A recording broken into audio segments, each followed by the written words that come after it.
अस्सलामुअलैकुम। Straight talk में खुशामदीद। आपके साथ मैं हूं आयशा बख्श। आज जिन मामलात पर गुफ्तगू रहेगी वो है एहतसाब, सियासत और खेल। आगाज करेंगे एहतसाब से ही, जिसकी बात तो सभी करते हैं। 2022 नून लीग के लिए रिलीफ का साल रहा है। राना सनाउल्लाह की जमानत, मरियम नवाज को पासपोर्ट की वापसी, वजीर आजम शहबाज शरीफ और हमजा मनी लॉन्ड्रिंग मुकदमे से बरी हुए। सुलेमान शहबाज बरी होते नजर आ रहे हैं। नवाज शरीफ की नाअहली खत्म होने की बातें सुनाई दे रही हैं। गर्ज ये कि करीबन तमाम जमातों के रहनुमा रिलीफ ले चुके हैं। एक दूसरे पर केसेस बनाने के इल्जामात अपनी जगह, मगर हुकूमत और PTI दोनों का ये कहना है कि मुकदमात उन्होंने नहीं बनाए। ये जुमला बजाते खुद मुकदमात की सेहत पर बहुत बड़ा सवालिया निशान है। वो मुल्क जहां करप्शन के मामले में अदलिया तीसरे नंबर पर हो, कानून को मोम की नाक समझा जाए, वहां मुकदमात बनाने की जिम्मेदारी कोई उठाने को ही तैयार नहीं है। इसी मामले पर अपने एनालिस्ट के सामने आज का पहला सवाल रखेंगे। जो एनालिस्ट मेरे साथ आज मौजूद हैं, पैनल है शहजाद चौधरी साहब, वजाहत मसूद, ईसार राना और जैगम खान साहब पर मुश्तमिल। आप सबको खुशामदीद। सवाल आप सबके सामने इस तरह से है। PTI का हुकूमती अरकान की बर्रियत के तमाम फैसले सुप्रीम कोर्ट में चैलेंज करने का ऐलान, नैब का मरियम नवाज और कैप्टन रिटायर्ड सफदर की बर्रियत को चैलेंज न करने का फैसला, यके बाद दीगरे हुकूमत पर खत्म होते केसेस, मुकदमात की सेहत पर सवालात, जिम्मेदार कौन? शहजाद चौधरी साहब। इंसाफ का जो निज़ाम है पाकिस्तान का, उसके ऊपर एक बहुत ही बड़ा सवाल उठता है, एक भद्दा दाग है। दर हकीकत इससे सिर्फ इस वजह से नहीं कि ये मुकदमात में बरी हो रहे हैं, बल्कि एक पूरे निज़ाम को अंडर क्वेश्चन कर देता है कि पहले जिन चीज़ों के अंदर आपने या नैब के ज़रिए या किसी भी ज़रिए अदालतों ने सजाएं दी या उनके मुकदमात चल रहे थे, फिर आप सडनली वहाँ से हटना शुरू कर देते हैं, तो ये किस किस्म का निज़ाम इंसाफ है। दूसरी बात, प्रोसिक्यूशन का जो निज़ाम है, प्रोसिक्यूशन क्यों हमारे मुल्क में अभी तक बेहतर नहीं हो पाई है? क्या वजह है कि डिफेंस लॉयर्स हमेशा मजबूत होते हैं, वो अपना मामला जीत जाते हैं, प्रोसिक्यूशन हमेशा कमज़ोर रहती है? बड़ा आम सा जवाब दिया जाता है कि प्रोसिक्यूशन के जो वकील हैं वो शायद इतने काबिल नहीं होते। ऐसा कहना तो नहीं चाहिए, लेकिन क्या वजह है कि हम काबिल वकील जो हैं उनको प्रोसिक्यूशन में कभी नहीं शामिल करते? ये मेरा ख्याल है अशराफिया का वो निज़ाम जिसके अंदर तमाम के तमाम आला तबकात एक दूसरे की मदद करते हैं और एक दूसरे की बैक को कवर करते हैं, ये उसका शाखसाना है। वहाँ पर चाहे कोई भी अशराफिया के अंदर शामिल कर लें, तमाम इदारे, तमाम सियासतदान, तमाम बड़े जो लोग वहाँ पे हमारे यहाँ एग्जिस्ट करते हैं, अदलिया भी बदकिस्मती से मुझे कहना पड़ता है कि शायद उसके ऊपर सवालात उठते हैं, ये सब के सब एक दूसरे की बैक को कवर करते हैं। तो एक तो सबसे बड़ी वजह ये है। दूसरा, वाइट कॉलर क्राइम। हमारे यहाँ वाइट कॉलर क्राइम का कोई फोरेंसिक तरीका एग्जिस्ट ही नहीं करता। हम फोरेंसिक की बात करते हैं तो सिर्फ इस हद तक कि अगर जुर्म कत्ल का है या किसी और तरीके का है तो उसको देखा जाए। हम फोरेंसिक को अभी तक अपने वाइट कॉलर क्राइम में नहीं लेके आए हैं, और उसके लिए एक स्पेशलाइज्ड तरीका होता है। हमारे पड़ोसी मुल्क भारत के अंदर CBI का निज़ाम देखने से ताल्लुक रखता है, वो भी हमारे जैसे ही है, लेकिन उन्होंने अपने निज़ाम को बेहतर करते करते उस लेवल तक ले गए कि जहाँ पर CBI इतना मजबूत है कि उसके सवालात शायद सियासी तौर पर वो भी इस्तेमाल होता हो, लेकिन उसके जो जो जो तहकीकात हैं उसके ऊपर कम ही सवाल उठाया जाता है।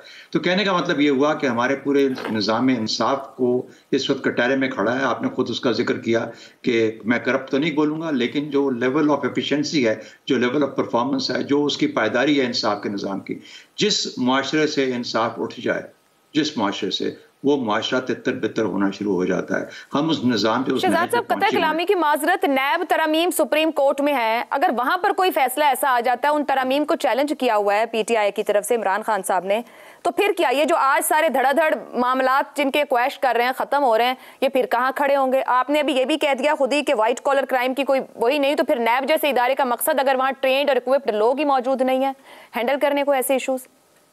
बिल्कुल सही बात है। और नैब को जिस मकसद के लिए, सिर्फ नैब नहीं, एहतसाब का निज़ाम जब से शुरू हुआ पाकिस्तान में, उसका काम ही सिर्फ ये था कि अपोजिशन जो है उसको कटहरे में लाया जाए। मैंने अगले दिन भी एक प्रोग्राम में उसका जिक्र किया कि आसिफ अली जरदारी बहुत बड़ी सजा भुगती, उसने सही भुगती होगी, गलत मुझे नहीं मालूम। जरदारी साहब ने एक प्रेस कॉन्फ्रेंस की, उन्होंने कहा कि मैं अपने आखिरी मुकदमे में भी बरी हो गया। और किस वजह से बरी हो गए? उन्होंने किस पे इल्ज़ाम धरा?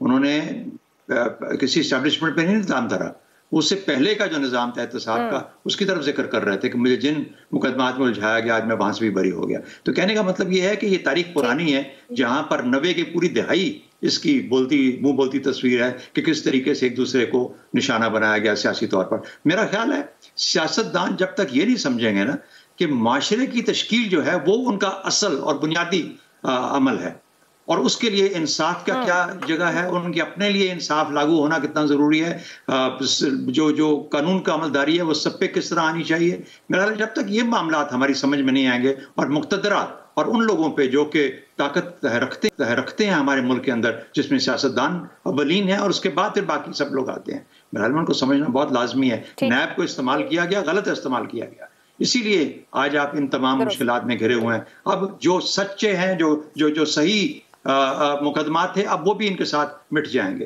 ज़ैगम खान साहब, जो शहजाद साहब बात कर रहे हैं, इस एक पॉइंट पर फोकस करके हम आगे बढ़ सकते हैं कि एहतसाब भी हो और उसके नताइज भी मिले, ना कि एहतसाब और इंसाफ सब सवालिया निशान बना रहे। बिल्कुल, मैं इत्तफाक करता हूं चौधरी साहब की बात से, और ये बहुत बड़ा मसला है कि एहतसाब पाकिस्तान में सियासी इंजीनियरिंग का एक टूल रहा है। नैब के तो तफ्तीशी अमल को सजा के तौर किया गया।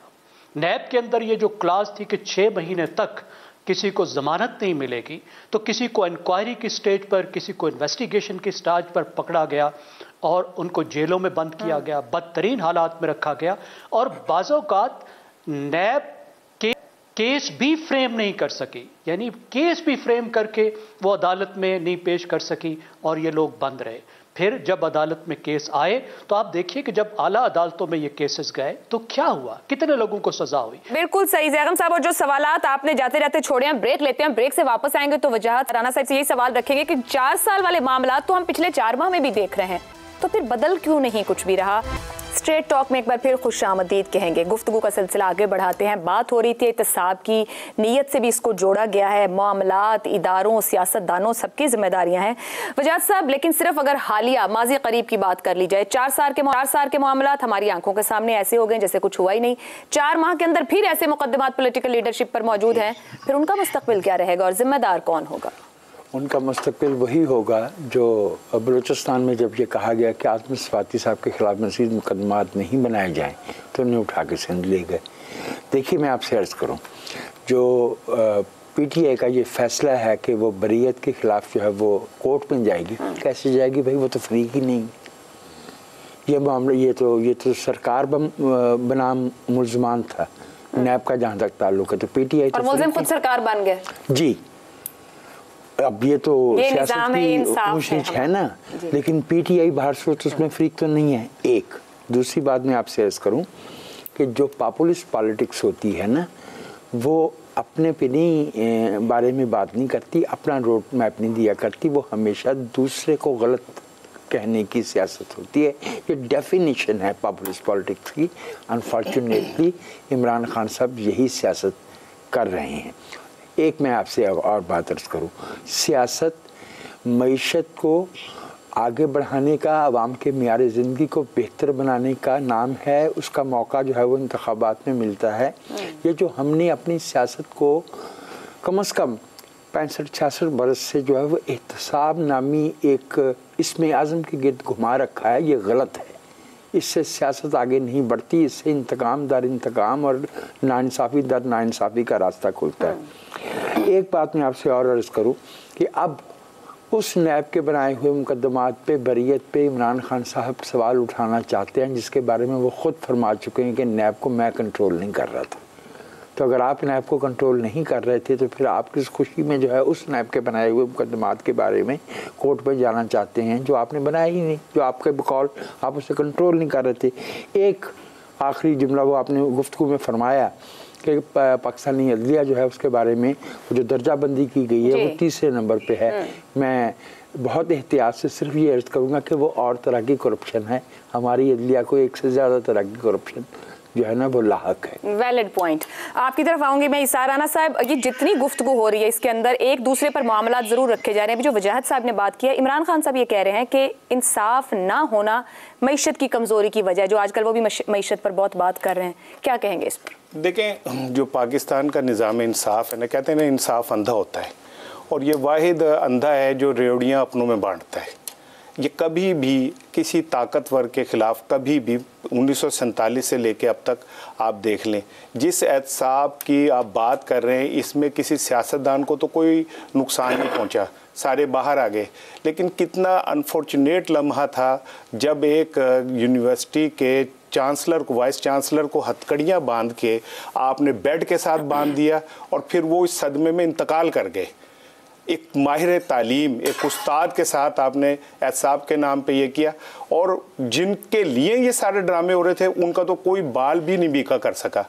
अब इमरान खान साहब आज जिस इंसाफ की बात कर रहे हैं, तो टेक्निकली देखा जाए तो इमरान खान आज उसी मुकाफात अमल का शिकार है जो 4 साल तक वो खुद अप्लाई करते। वो लाख कह दें कि मेरा हिस्सा नहीं था, नैब मेरे काबू में नहीं थी, मेरे ये नहीं था, लफ्ज़ों से कुछ नहीं होता। जो तासुर सामने आ रहा होता है ना, वो बड़ा इंपॉर्टेंट होता है। 4 साल इमरान खान ने वज़ीर आज़म की जगह पे सिर्फ एक अपोजिशन लीडर की तरह भड़के मारी, मुखालफों को तंज किया, मुखालफों के लिए अल्फाज के जुमले कसे। अब जब आपको उसका सामना करना पड़ रहा है तो अब आप हौसले का मुजाहरा करें। और दूसरी चीज़ ये कि सुप्रीम कोर्ट आयशा ये कह चुकी है कि जिस पार्लियामेंट से नैब ये कवानीन में तरमीम हुई वो पार्लियामेंट ही मुकम्मल नहीं है। ये परसों की चीफ जस्टिस साहब के रिमार्क्स हैं। फिर सुप्रीम कोर्ट ने जितने लोग बरी हुए हैं उनसे भी रिकॉर्ड तलब कर लिया उनका। अब ये तो एक अलग चीज़ है। लेकिन मैं आखिरी बात सिर्फ ये करूँगा कि मैंने अपनी आंखों से देखा है बीइंग जर्नलिस्ट कि मुर्गी चोर बेचारा 10 साल तक जेल में रहा। ठीक है, एक बंदे को 20 साल बाद बरी किया गया कि ये फांसी का जो केस है इसमें ये इसे गलत फांसी लग रही है, पता चला उसे फांसी हो गई। तो जब तक इंसाफ मुल्क के अंदर 2 रहेंगे, ताकतवर के लिए अलहदा, कमजोर के लिए अलहदा, तो एक करने थे नहीं, वो कौन करेगा? कोई नहीं कर सकता। जिन्होंने करने हैं, ने कहा था जिन्होंने करने, तमाम साबिक वज़ीर आज़म, ये एब्डो से लेके और ये अब तक यही तो कहते रहे थे सारे, और क्या कह रहे थे। लेकिन असल चीज ये है कि जब इमरान खान फर्ज करें कि वजीर आजम है, तो वो ये भूल जाते हैं कि उन्होंने अपोजिशन में भी आना है। भूल जाते हैं कि वजीर आजम है, वो फिर कहते हैं याद करवाया कि मैं ही तो वजीर आजम हूं। नवाज शरीफ साहब ने भी जब सैफ बरादरान को मैदान में उतारा था तो वो ये भूल गए थे कि सैफ बरादरान ने हमेशा नहीं रहना। मुझे भी एक दिन आना है कि जब मोहतरमा बेनजीर भुट्टो इधर अगले मामले पे भी जाना है। एक सिर्फ जुमला में हमेशा मेरा भी वो बेचारा मर जाता है बीच में। मोहतरमा जब एक गोद में बिलावल को और एक में बख्तावर को लेके सड़कों पे बैठी होती थी तो और जो बिठाते थे, तो उन्हें इस बात का एहसास होना चाहिए था कि ये वक्त का पहिया तेजी से घूमता है और हमें पता नहीं चलता, वक्त हाथ से निकल जाता है। और ये जब तक आप मसलहतों पे मबनी इंसाफ रखेंगे तो हम 130 पे गए, इंशाल्लाह मजीद नीचे आएंगे और गुफ्तगू को आगे बढ़ाएंगे। दूसरे मामले की तरफ, सियासत की तरफ जाएंगे। एहतसाब में भी सब सियासत ही की बात हो गई, वहां भी सियासत है। इसार साहब कह रहे थे कहने से नहीं होता, तासुर या अमल से पता लगता है। एक और अहम मामला है जो कहने में ही चल रहा है फिलहाल। इमरान खान असेंबलियां तोड़ने के लिए कौन सी तारीख देने जा रहे हैं, ये जानने के लिए सबको ही 17 दिसंबर का इंतजार है। इमरान खान की तरफ से जो भी तारीख दी जाएगी उसके बाद हुकूमत के पास एक फौरी एक्शन ये होगा कि गवर्नर पंजाब बलीगुर रहमान इमरान खान की तरफ से दी गई तारीख से पहले वजीर परवेज इलाही को एतमाद का वोट लेने के लिए कह दें, ताकि पंजाब असेंबली तहलील होने का फौरी इम्कान ही खत्म हो जाए। ऐसे में खुद परवेज इलाही का अपना फैसला क्या होगा? क्या परवेज इलाही इमरान खान से इत्तेहाद खत्म करके नून लीग के पास जाने का ऑप्शन इस्तेमाल करेंगे, या फिर इमरान खान से अपनी कई सख्त शराइत मनवाने में कामयाब हो जाएंगे? परवेज इलाही की शराइत पीटीआई के रहनुमाओं के लिए किस हद तक काबिल कबूल होंगी? आने वाले दिनों में सूरत हाल जो रुख भी इख्तियार करे, ये बात तय है कि पंजाब में सियासी अदम इस्तेहकाम आने वाले दिनों में कम नहीं बल्कि और ज्यादा होने जा रहा है। इसी मामले पर सवाल रखेंगे अपने एनालिस्ट के सामने। इमरान खान की तारीख पर तारीख, सबको 17 दिसंबर का इंतजार। पंजाब का सियासी मुस्तकबिल क्या हो सकता है? हमने जितना इसको परखा, हमारे सामने 3 मामले आते हैं, 3 ऑप्शंस। नया वजीर आला पंजाब हो सकता है, इंतखाबात की तरफ जाया जा सकता है, या फिर गवर्नर राज भी आ सकता है। आप लोग इसको किस तरह देख रहे हैं? शहजाद चौधरी साहब। देखिए, आपने कहा कि गवर्नर उनको एतमाद का वोट लेने के लिए कहेंगे और तहलील करना मुश्किल हो जाएगा।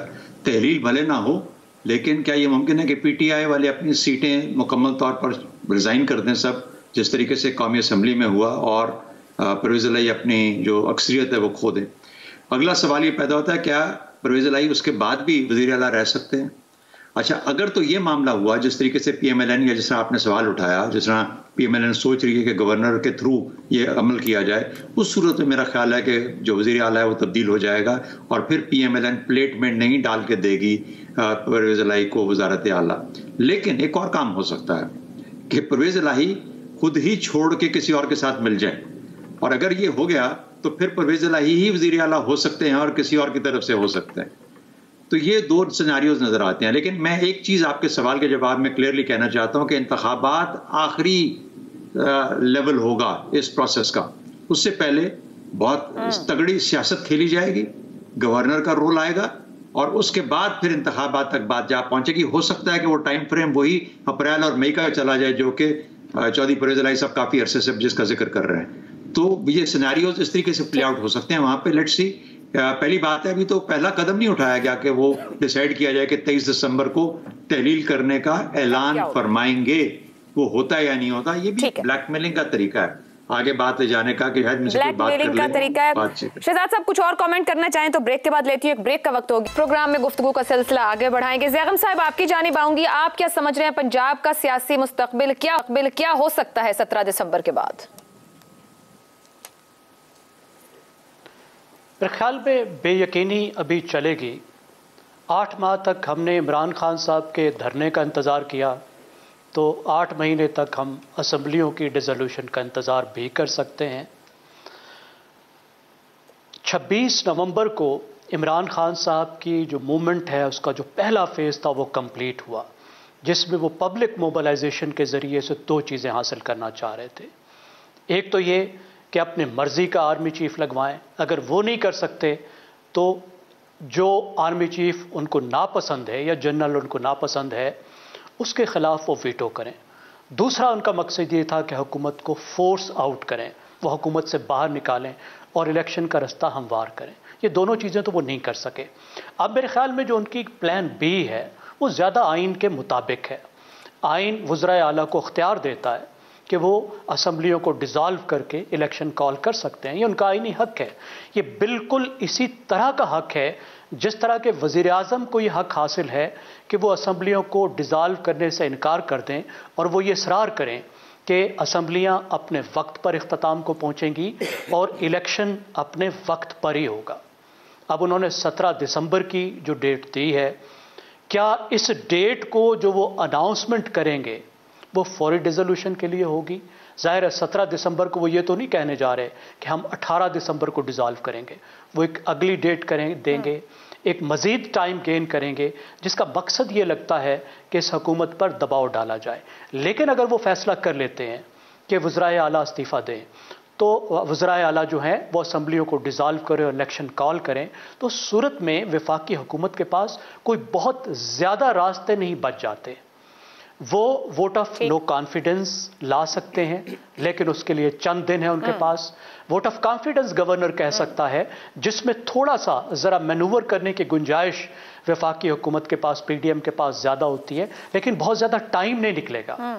अगर वो ये जीत जाते हैं तो फिर तो गेम चेंज हो जाएगी, लेकिन इसको टाइम गेन करने के इस्तेमाल नहीं कर सकते। एक और चीज़ जिसमें टाइम गेन कर सकते हैं वो अदालती तरीक़ाकार है, क्योंकि काउंसिल ऑफ कॉमन इंटरेस्ट में अप्रैल 2021 में, यानी पिछले साल, खुद इमरान खान की ज़ेर सदारत ये फैसला हुआ था कि एक नया जो है वो सेंसस करवाया जाएगा और अगले इलेक्शन की हल्का बंदियां उस सेंसस की बुनियाद पर होंगी।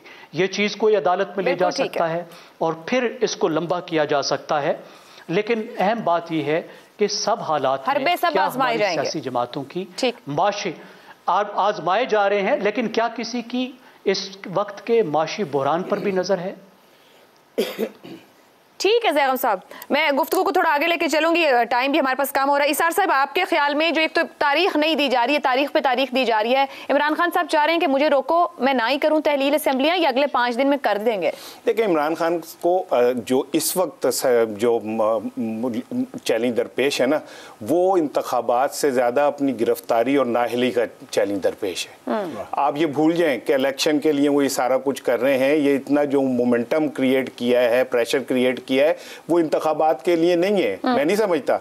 उनको ये खौफ दरपेश है कि उन्हें नाअहल करार दे दिया जाएगा, और उन्हें ये भी खौफ है कि यकीन है या सिर्फ खौफ है? डेफिनेटली बास खौफ यकीन की बुनियाद पे पैदा हो जाते हैं, तो उन्हें ये खौफ है। ये जो पिछले 24 घंटे गुजरे ना आयशा, इसमें बड़ी डेवलपमेंट हुई है, पॉलिटिकल डेवलपमेंट। सदर मुमलिकत आए, 2 वफाकी वज़रा से मिलके यहाँ पे 3 दिन के लिए ठहरे हुए। आज उन्होंने परवेज़ इलाही मोहनत से मुलाकात की, 2 वफाकी वज़रा से मुलाकात हुई, इमरान खान से भी मुलाकात मुतवक्को है। ये एक खिचड़ी जो पक रही है, इसमें ये तो तय है कि इलेक्शन, ये दोनों जमातों के दरमियान तय हो चुका है कि इलेक्शन होने हैं। असल लड़ाई जो है वो सिर्फ ये है कि कब होने, और इमरान खान इस सारी गेम में जो प्रेशर डेवलप कर रहे हैं वो ये कि जी ये मुझे श्योरिटी दी जाए कि मुझे नाअहल करार नहीं दिया जाएगा और मेरी किसी केस में गिरफ्तारी नहीं होगी। लिहाजा ये जो सज्जी दिखा के बना पाए हैं अभी तक, किसी हद तक बना लिया है। यही वजह है कि वफाकी वज़रा जो हैं सदर मुमलिकत से 2 दफा मिल चुके हैं 24 घंटे के अंदर। ये एक प्रेशर डेवलप किया है तो इस तरह हुआ है। लेकिन मैं आपको ये बताऊं कि इमरान खान चूंकि एक अरसे से अनफॉर्चुनेटली अपनी थोड़ी सी क्रेडिबिलिटी जो है ना बातों की, वो थोड़ी कमजोर हुई है उनकी। उनके मुताबिक ये कहा जाता है कि आज जो कह रहे हैं कल जरूरी नहीं कि उस पर स्टैंड करें, लेकिन सदर मुमलिकत तो इसीलिए बीच में पड़े हैं कि वो जिम्मेदारी लें माफ कीजिएगा कि जो इमरान खान कह रहे हैं उस पे अमल हो। लेकिन सरे दस्त इमरान खान साहब सजी दिखा के खब्बी कर रहे हैं कि मुझे गिरफ्तार ना किया जाए और मुझे नाअहल ना किया। ठीक है वजाहत साहब, क्या सदर कुछ निकाल लेंगे इसमें से पीटीआई के लिए, या फिर गवर्नर पंजाब कुछ कर दिखाएंगे हुकूमती इत्तेहाद के लिए? आपने जो 3 ऑप्शंस दिए थे आयशा, मैं उसमें से उसके बजाय चौथे ऑप्शन पे जी कहिए। चीज़ें इसी तरह से चलेंगी पंजाब की हद तक, ये थोड़ी बहुत ऊंची नीच होती रहेगी। इमरान खान साहब को वाक़तन नाअहली का अंदेशा है। ये उस इमरान खान को है जिन्होंने बशीर मेमन साहब को बुला के कहा था कि आप फलां पे जो है मुकदमात बनाएं, और अगर बशीर मेमन गलत हैं तो इमरान खान साहब को उन पर डेफेमेशन का केस करना चाहिए था। जहाँ तक 17 तारीख के उनके लिबर्टी वाले शो का ताल्लुक़ है, तो मैं आपसे अर्ज़ करूँ कि उन्होंने क्या तारीख देना है। इमरान खान साहब को अभी तारीख का जबर समझना है। ये जो उनके मुखालफीन हैं, हरीफ हैं या हलीफ भी हैं, ये चौधरी परवेज़ इलाही 1975 में थाना सिविल लाइंस में बंद थे जब वो कैरी पैकर खेल रहे थे। जब उनको हेयर फ्रैक्चर हुआ होता 85 में, तो वो पंजाब की सूबाई वजारत का हिस्सा थे। वो 99 में जब इमरान खान को 1 सीट मिली थी, वो इस मुल्क में उनकी पार्टी के से हुकूमत बना रही थी, काफ लीग जो है। परवेज़ इलाही सियासत में इमरान खान से कोसों आगे हैं, तजुर्बाकार हैं। वो इमरान खान साहब को लीडर छोड़ के कुछ अवतार भी मान लें, लेकिन वो इमरान खान साहब के ताबे नहीं हो सकते। फाइनल शॉट के लिए कॉल आप कह रहे हैं परवेज़ इलाही देंगे कि होना क्या है? Of course. और मैं शहजाद भाई ने जब बात फरमाई थी, मैं उससे एग्री करता हूँ कि वो कहा ना जावेद शाहीन मरहूम ने कि मैं अगर दश्ते बला ही को पलटना चाहूँ, वो जा मिलेंगे बड़े आराम से, जैसे वो पहले मिठाई खाकर तो उनके पीछे फिर रही है ना। दश्ते बला इमरान खान साहब के पीछे फिर रही है, इसलिए केसेस एक नहीं है नाअहली का, और दूसरों की नाअहली और दूसरों को पे जो है वो मुकदमात बनाना कौन देगा वापस इतने महीने? ये तो हम बात कर चुके पहले के बंद तो जाते हैं फिर पता नहीं चलता के और दूसरों के, और आसरन इकबाल जैसे बंदे को जो है वो बरी हो गए ना उनमें। ठीक है, तो गुफ्तगू हुए कि पंजाब में अभी रोलर कोस्टर के मामलात ही रहेंगे, इस्तेहकाम सियासी तौर पर नजर नहीं आता। फाइनल जो कॉल होगी या कौन ये शॉट खेलेगा, वजाहत साहब ये समझ रहे हैं वो परवेज़ इलाही साहब होंगे, जो वोट ऑफ नो कॉन्फिडेंस में भी कर चुके हैं। एक ब्रेक की तरफ जाना है, ब्रेक से वापस आएंगे तो बात करेंगे खेल की, यानी कि फुटबॉल वर्ल्ड कप इस वक्त जारी है। हम हिस्सा नहीं है, क्यों नहीं है, ये एक अलहदा बात और गुफ्तगू, लेकिन दुनिया इस वक्त फुटबॉल फीवर में है। जानने की कोशिश करेंगे ये हमारे तज्जियाकार सियासत पर इतनी नजर रखते हैं, इनका फेवरेट कौन है, या फुटबॉल वर्ल्ड कप का बादशाह कौन होने वाला है। स्ट्रेट टॉक में बात करेंगे फुटबॉल फीवर की। वर्ल्ड कप जारी है, इस साल का कतर में होने वाला ये 22वां फीफा वर्ल्ड कप है, जो इंतहाई दिलचस्प रहा है। कई खूबसूरत लम्हात, कई अपसेट देखने में आए हैं, मगर अर्जेंटीना और फ्रांस ने फाइनल में जगह बनाई है, जो अब इतवार को खेला जाएगा। हम अपने पैनल से जानने की कोशिश करेंगे कि आखिर किस टीम को सपोर्ट कर रहे हैं, किसे वर्ल्ड कप का बादशाह देखना चाहते हैं और किस शौक से वर्ल्ड कप देख रहे हैं। पाकिस्तान हिस्सा नहीं है, ये एक अलहदा डिबेट है, लेकिन लेकिन फुटबॉल इस वक्त छाया हुआ है। शहजाद चौधरी साहब, सबसे पहले आपसे पूछूंगी, वर्ल्ड कप 2022 कौन होगा फुटबॉल का बादशाह और आपकी फेवरेट टीम क्या है इसमें अब तक जो फाइनल में पहुंचे? हाँ, मैं बहुत शुक्रिया। मैं फुटबॉलर तो नहीं हूँ, लेकिन खेलों से कुछ शगफ होने की वजह से थोड़ा बहुत समझता जरूर हूँ। तो इसलिए ये कह सकता हूँ कि देखिए, बड़ा कांटे का मुकाबला है।